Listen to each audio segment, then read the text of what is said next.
Semuanya, selamat datang di Departemen Teknik Mesin. Perkenalin, nama aku Monica Wibowo, mahasiswa Teknik Mesin Angkatan 2019. Jadi pada kesempatan kali ini, kita bakal ngeliat dan muter-muterin beberapa lab yang ada di Departemen Teknik Mesin nih. Pasti kalian pada penasaran kan? Ayo terus ikutin. Nah, untuk lab pertama, kita udah nyampe nih di Laboratorium Mekanika Fluida. Buat yang pengen tahu gimana dalamnya, ayo ikutin aku.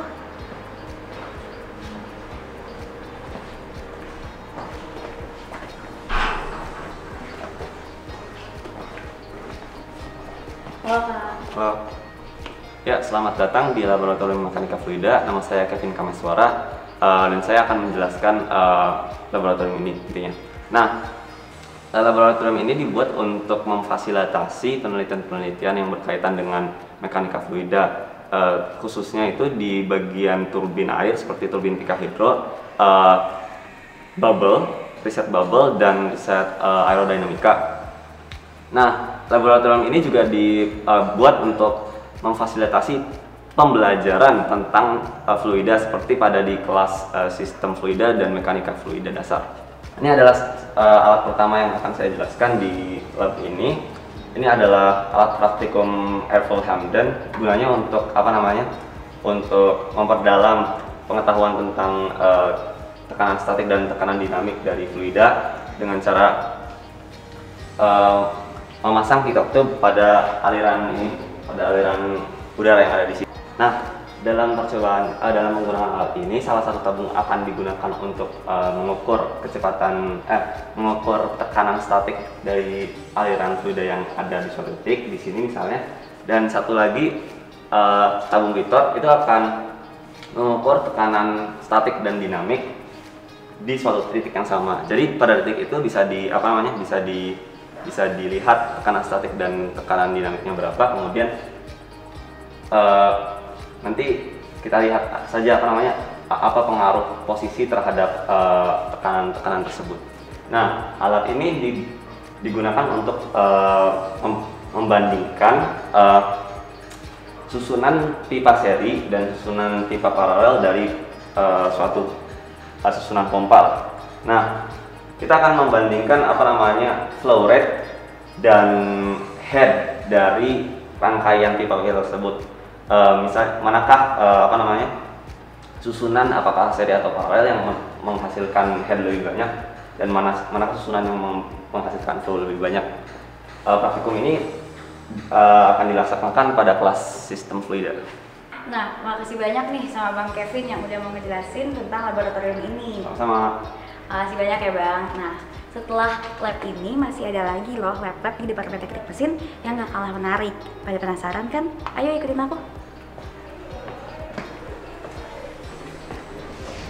Nah, laboratorium selanjutnya ini ada Laboratorium Teknologi Manufaktur dan Otomasi. Daripada kita berlama-lama lagi, mending kita langsung masuk aja ke laboratoriumnya.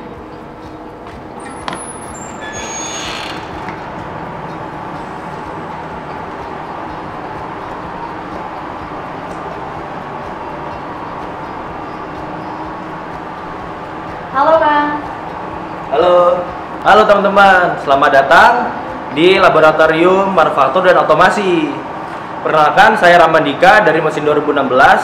Jadi sekarang saya mau mengajak kalian buat jalan-jalan tur lab di sini agar kalian juga bisa tahu nih ada apa aja sih di dalam lab ini. Ayo kita langsung aja. Pertama, di lab ini terdapat sebuah mesin micromilling, dan mesin micromilling ini bertujuan untuk melakukan penelitian tentang milling dalam skala mikro. Nah, bisa dilihat di sini mata pahatnya ukurannya sangat kecil ya. Ini hanya 1 mm, dan untuk penelitian ini menggunakan material pahat yang juga sangat kecil. Ukurannya hanya sebesar ini, hanya sebesar 1 kali 1 cm. Dan ini adalah material yang masih mentah ya. Ini material masih mentah yang belum dilakukan pemesinan. Kemudian setelah kita lakukan pemesinan di sini, material akan menjadi seperti ini, akan terbentuk garis-garis. Oke, setelah ini ayo kita lanjut yang kedua. Sekarang kita ada di mesin yang kedua, yang mana mesin ini bernama mesin Surcom. Mesin ini ditujukan untuk mencari profil kasaran dari sebuah permukaan. Contohnya misalnya tadi material yang sudah kita bahas ini kita letakkan di sini. Nah, kemudian jika kalian lihat di sini ada sebuah jarum, yang mana jarum ini dia akan bergerak naik turun. Mesin ini bisa bergerak ke dua sumbu, yaitu ke arah X dan juga ke arah Y. Nah, mesin ini ketika bergerak ke arah X, dia akan merekam kekasaran dari permukaan tersebut, dan juga arah Y-nya dia akan membuat jarum tersebut naik turun, yang mana nanti hasilnya akan terekam dalam komputer, sehingga kita bisa menemukan profil kekasaran dari permukaan material yang kita ingin lakukan pengujian. Sekarang kita lanjut ke mesin selanjutnya. Untuk mesin ketiga yang akan kita bahas, ini cukup berbeda ya kegunaannya.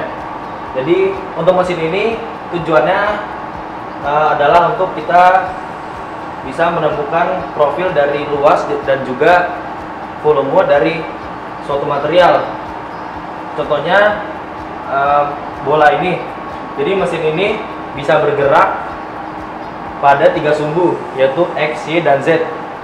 Yang ini itu mengarah ke depan dan belakang, yang ini ke kanan dan kiri, dan ini ke atas dan bawah. Cara kerja mesin ini sangat sederhana ya. Jadi bila kalian lihat di sini ada sebuah jarum, yang mana jarum ini ketika kita nyalakan mesin ya, setiap sumbu ini akan terbuka kuncinya dan mesin ini bisa kita gerakan. Ketika mesin ini kita gerakan, kita tinggal sentuhkan jarum ini ke beberapa bagian dari profil yang kita ingin cari luas permukaannya sesuai dengan jumlah data yang ingin kita input. Nanti setelah kita sentuhkan mata jarum ini kepada profil material, maka kita akan mendapatkan hasil luas dan juga volume di komputer. Jadi begitu teman-teman. Kalau ada teman-teman yang cocok dengan lab ini, yang suka dengan praktikum atau eksperimen dan juga penelitian tentang manufaktur dan otomasi, harusnya kalian cocok dengan lab ini. Seperti tadi ada mesin micromilling, ada mesin Surcom, dan juga mesin CMM yang kalian bisa membuat profil garis milling dalam ukuran mikro. Kemudian kalian bisa mencari kekasaran dari sebuah benda, dan juga kalian bisa mencari volume dan luas permukaan dari suatu benda. Kemudian jika kalian mau melakukan penelitian di laboratorium ini, kalian tidak memerlukan skill tertentu. Kalian hanya, jika kalian tertarik, maka kalian bisa langsung ikut ke sini dan kalian bisa langsung sosialisasikan kepada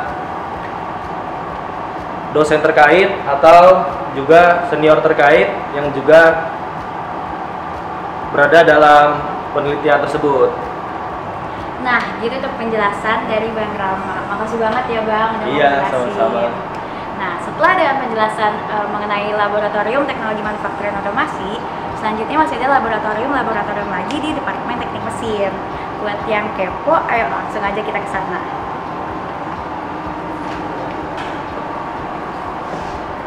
Nah, selanjutnya nih kita udah nyampe di laboratorium proses produksi.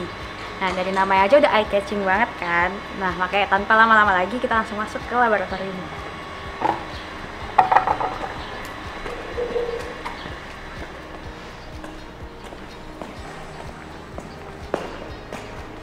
Halo Bang. Oh, halo. Iya. Nih. Selamat datang di lab proses produksi. Perkenalkan, nama saya Nur Cahyo. Saya akan memandu kalian dengan kegiatan apa saja yang ada di lab proses produksi ini.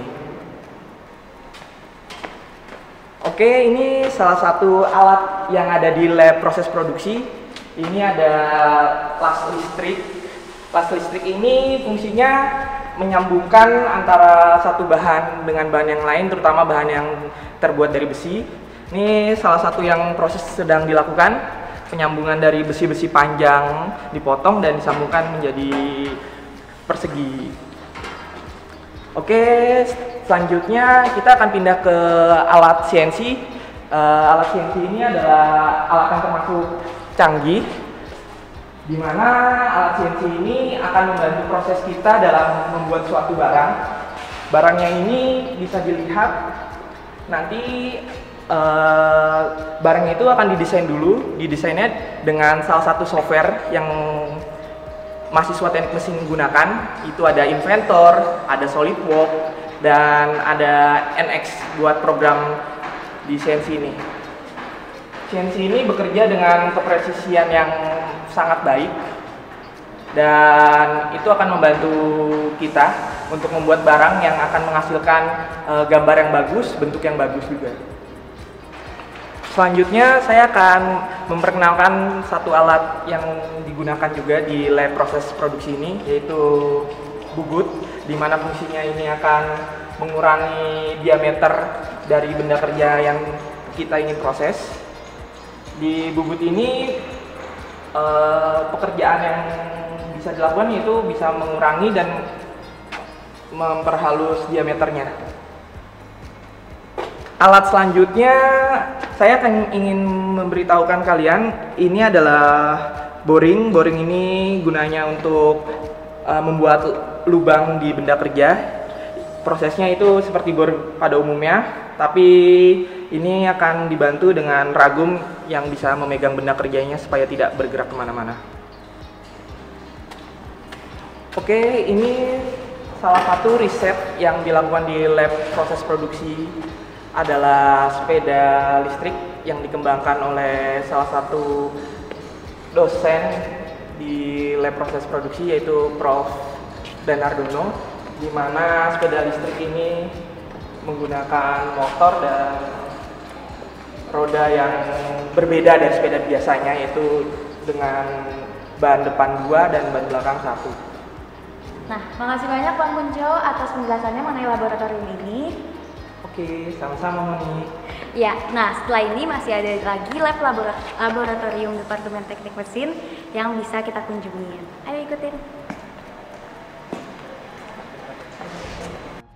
Sekarang kita udah nyampe di lab termodinamika nih teman-teman. Sekarang kita langsung masuk aja yuk.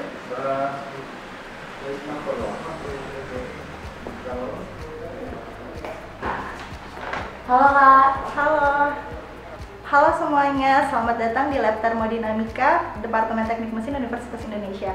Perkenalkan, nama saya Hafizah Mulyasi. Di sini saya sebagai mahasiswa dalam rangka penelitian di lab ini.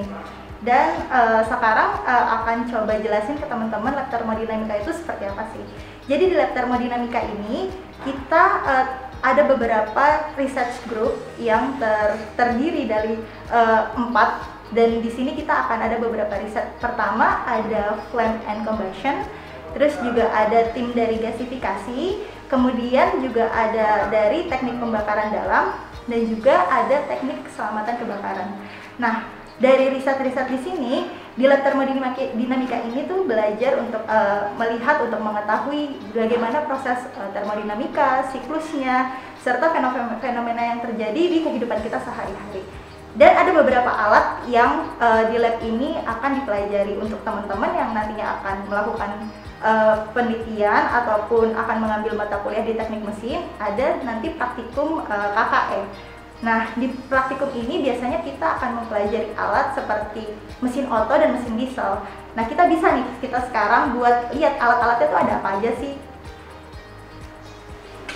Nah, ayo kita lihat alatnya. Ya, jadi ini adalah mesin oto. Di mesin oto ini biasanya kalau misalnya ngambil mata kuliah praktikum untuk KKE, kita akan mempelajari bagaimana mesin oto ini bekerja. Kita akan mempelajari bagaimana termodinamikanya. Nanti mesin ini tuh juga biasanya diaplikasikan seperti di kendaraan bermotor, kayak mobil, terus mesin pesawat, dan mesin-mesin lainnya yang saat ini menjadi kendaraan otomotif kita.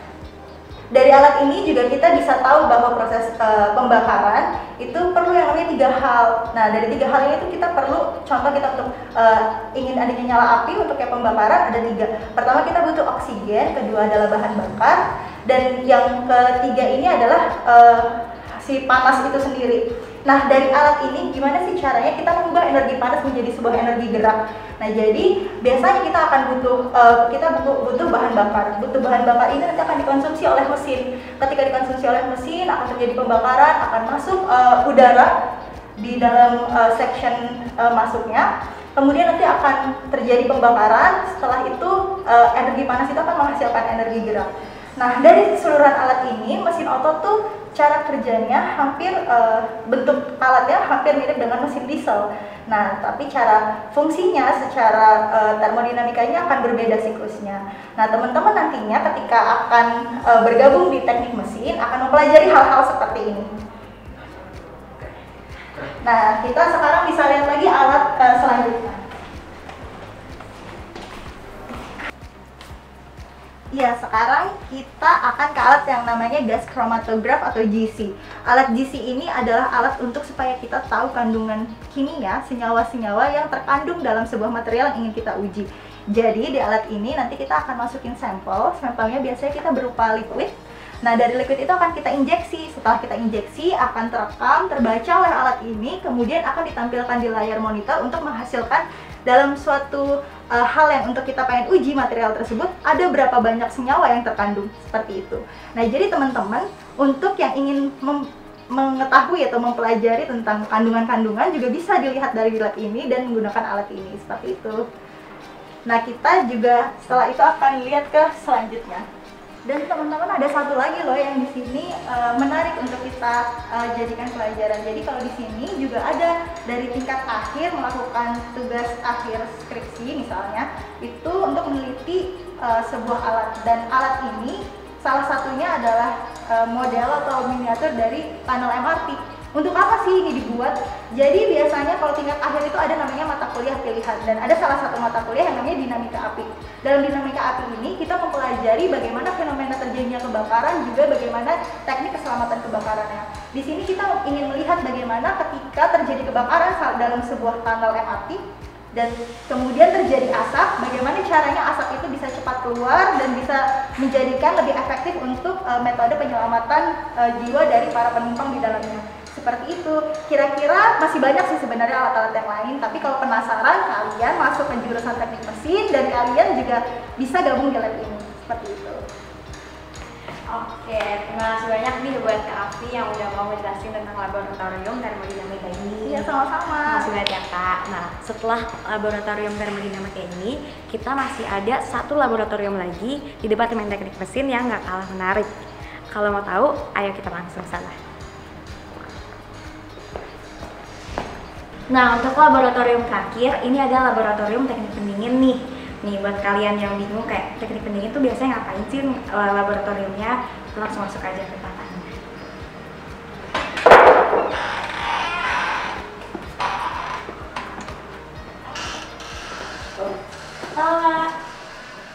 Halo. Ya, selamat datang ke lab teknik pendingin di Teknik Mesin Universitas Indonesia. Nah, di sini biasanya kita melakukan suatu riset mengenai segala hal yang mengenai dengan teknik pendingin. Sesuatu dengan AC, dengan dispenser, kulkas, semua ada di sini. Dan biasanya tuh di sini tuh tidak hanya digunakan untuk praktikum, tapi hanya digunakan juga untuk melakukan riset S2 dan S3 juga. Jadi kita bisa berkolaborasi dengan anak-anak S2 dan S3. S1 juga bisa ngambil di sini. Lalu di sini terlihat banyak sekali alat-alat. Kebanyakan di sini ada alat-alat untuk S2 dan S3 hanya untuk praktikum ini, dan benefitnya itu banyak sekali.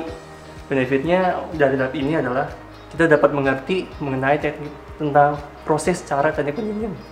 Yang kedua, kita juga bisa mengerti mengenai tentang siklus termodinamika, terutama dalam siklus pendingin. Nah, di sini yang saya bisa tunjukin alatnya adalah yang ini aja. Yang lain itu hanya buat anak S2.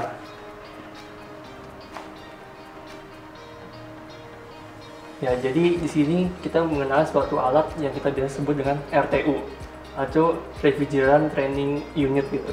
Di sini kita bisa lihat proses-prosesnya tuh meliputi ada suatu 4 sistem dalam refrigeran. Yang pertama adalah kompresor. di sini kompresor. Lalu kompresor kita masuk ke kondenser di sini. Ini kondensernya, dan kita masuk evaporator. Nah, lalu dalam evaporator baru kita melewati ke namanya expansion valve, atau kita sebut valve lah, untuk ini untuk menurunkan pressure gitu. Jadi ada 4 sistem dalam refrigerasi di sini. Nah, di sini kita bisa mengetahui proses cara kerja sistem refrigerasi pada semua teknik pendingin. Jadi sistemnya tuh basicnya ini. Dalam AC, dispenser, kulkas tuh ini sistemnya. Di sini di evaporator di sini yang selang biru, dia bertugaskan untuk mengeluarkan hawa dingin. Sementara untuk kompensasinya dalam mengeluarkan hawa dingin, kita tuh juga harus membuang hawa panas. Untuk menghasilkan hawa dingin, kita juga mengeluarkan hawa panas. Di pembuangan hawa panasnya biasanya dibuang melalui kondenser. Gitu. Nah, di sini juga terlihat kita melakukan ada pipa-pipa ini, dalamnya itu suatu fluida, cairan. Yang bisa kita sebut tuh kalau di lapangan namanya freon. Tapi kita kalau secara di teknik mesin tuh ngomongnya cairan refrigeran. Nah, cairan refrigeran tuh bisa dilihat tuh ini bentuknya. Di sini sepertinya kita pakai 134A, tapi di sini botol sini ada tulisan freon R22 di sini. Nah, di sini kenapa banyak orang pakai freon R22, botol warna hijau? Soalnya freon ini nih aman gitu. Biasanya freon tuh flammable. Nah, khusus untuk freon R22 ini, freonnya tuh aman lah gitu. Jadi aman digunakan untuk praktikum, membuat yang lain-lain. Nah, di sini bisa dilihat selang-selangnya nih. Kita udah tandain juga kalau yang biru tuh untuk perpindahan fluida dingin loh, fluida yang membawa temperatur yang dingin, energi dingin sih, masuk ke evaporator. Lalu setelah evaporator, di sini juga ada fluida yang membawa hawa panas nih, merah, masuk ke kondenser. Nah, lalu untuk siklusnya, intinya ada 4 aja nih. Jadi cairan refrigeran tuh muter-muter aja, muter gitu. Bisa dilihat di siklus ini, yang muter-muter di 4 ini aja. Muter ini. Dari kompresor masuk ke kondenser. Di sini masuk ke kondenser. Dari kondenser masuk ke valve. Di sini valve ada 3, expansion valve-nya. Nah, nanti masuk lagi ke evaporator sini. Dari evaporator lagi masuk lagi ke kompresor. Demikian siklus-siklusnya. Ya, kita sekarang langsung aja nyalain ya. Nyalain, kita udah colokin sini. Bisa dilihat ini temperaturnya udah mulai nyala. Ini temperatur ruangan. Dia agak panas, jadi 30 derajat sekarang. Nah, kita nyalain. Ini nyalain berurutan aja. Kita ada main power, lalu kompresor. Ini kipas ya. Kipas kondenser dan kipas evaporator. Jadi nyalanya satu dulu. Tunggu beberapa detik dulu.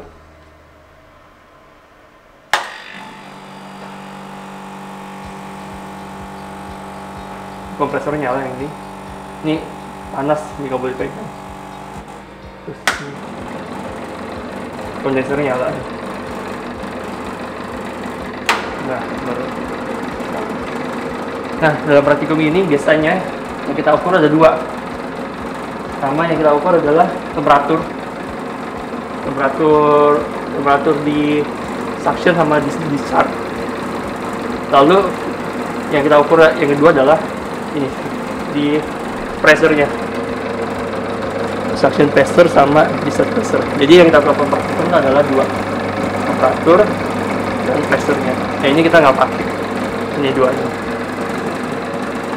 Nah, di sini nanti pertama mungkin di sini harusnya mengeluarkan hawa panas, tapi untuk awal-awal nih belum keluar hawa panasnya. Tunggu berapa siklus dulu, nanti mulai ke atas, yang ini mulai panas, yang ini mulai dingin. Jadi praktikum ini aja, kita tunggu aja sampai berapa menit.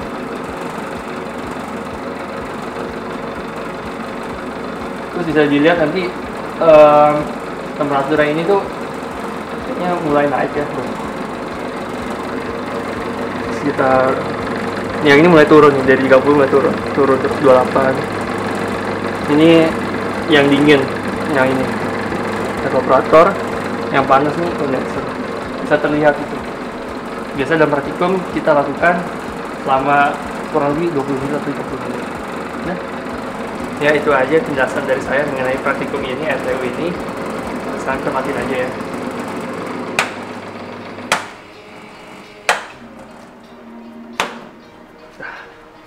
Baik, terima kasih banyak nih buat Bang Timotius yang udah mau menjelaskan mengenai laboratorium teknik pendingin yang sangat menarik buat kita. Nah, sekian laboratorium yang ada di Departemen Teknik Mesin nih.